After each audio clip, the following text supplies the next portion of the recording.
You shall know I am set naked on your kingdom. Tomorrow shall I beg leave to see your kingly eyes, when I shall, first asking your pardon thereunto, recount the occasion of my sudden and more strange return. Hamlet. What shall this mean? Are the rest come back, or is this some sort of abuse, and no such thing? Know you the hand? 'Tis Hamlet's character, naked, and in the postscript here, he says, alone. Can you devise me?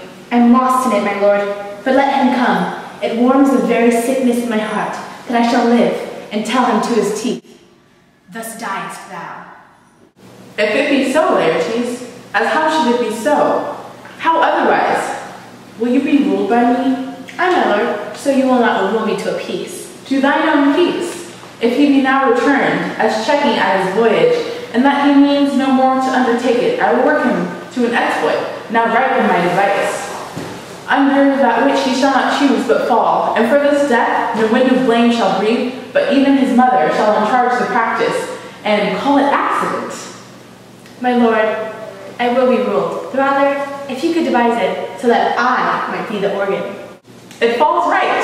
You have been talked of since your travel much, and that in Hamlet's hearing for equality, where they say you shine.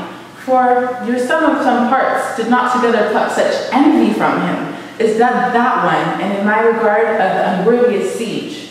What part is that, my lord? Ah, a very cap in the youth, yet needful too, for the youth no less becomes the light and careless livery that wears, that settled age his sables and his weeds, importing health and graveness 2 months since. Here was a gentleman of Normandy. I have seen him myself, and served against, and the French. And they can well on horseback, but this gallant, he had witchcraft in it. And he grew unto his seat, unto the wondrous doing brought his horse, as had been uncorpsed and demi-natured. Well, this brave beast, so far he topped mine though, and that I and forgery of shapes and tricks come short of what he did. A Norman what? A Norman. Upon my life, my lord. The very same. I know him well. He's the brute indeed, and gem of all the nation.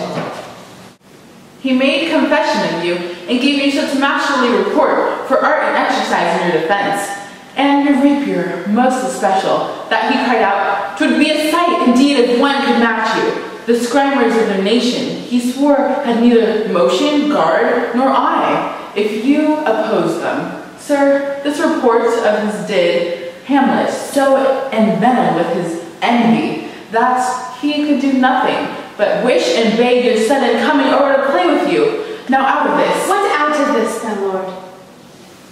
Laertes, was your father dear to you, or are you the painting of a sorrow, a face without a heart? Why ask you this, my lord?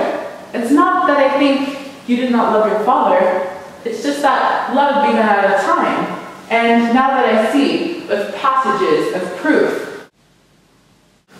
Time qualifies the spark and fire of it, that lives within the very flame of love, a sort of wick, or snuff that will abate it.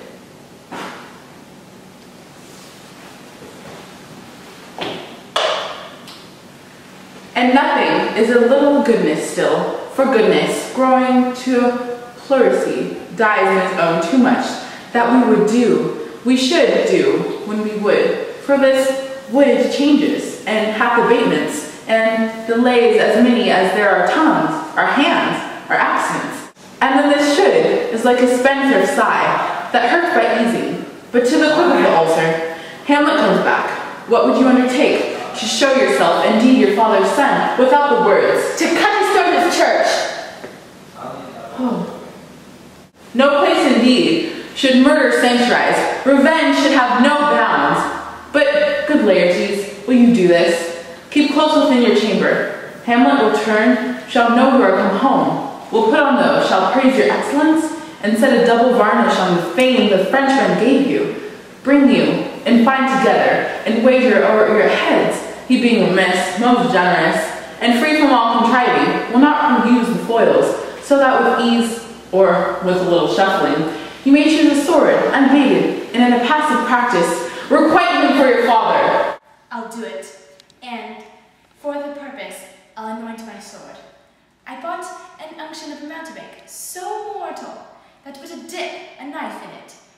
blood, no cataplasm so rare, collected from all simples but virtue, under the moon, can save the thing from death. That is what scratched withal. I'll touch my point with this contagion, that if I gal him slightly, it may be death.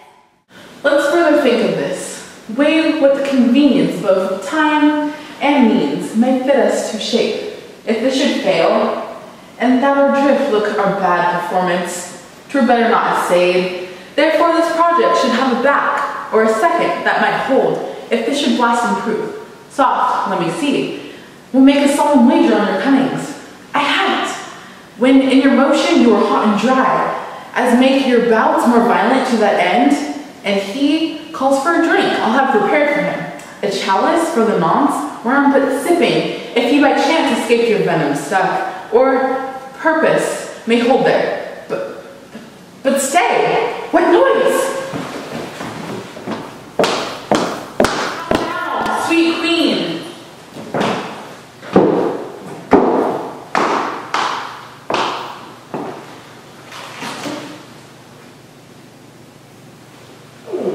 When wilt thou tread upon another's heel, so fast they follow.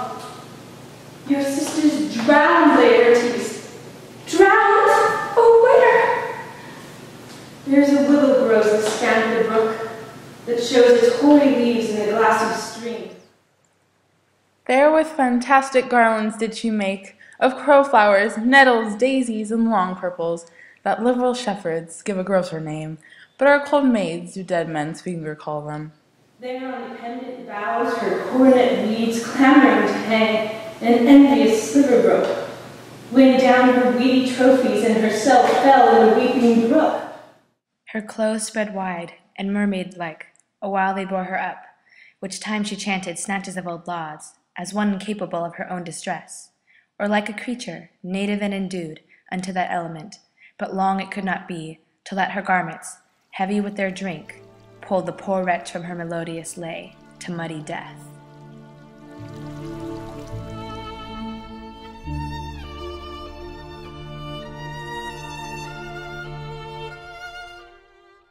Alas, then she is drowned! Drowned! Too much of water hast thou, poor Ophelia, and therefore I forbid my tears, but yet it is her trick, nature her custom holds, let shame say what it will. When these are gone, the woman will be out. Adieu, my lord, I have a speech of fire that fain would blaze, but that this folly doubts it. Let's follow, Gertrude. How much I had to do to calm his rage. Now I fear I this will give it start again. Therefore, let's follow.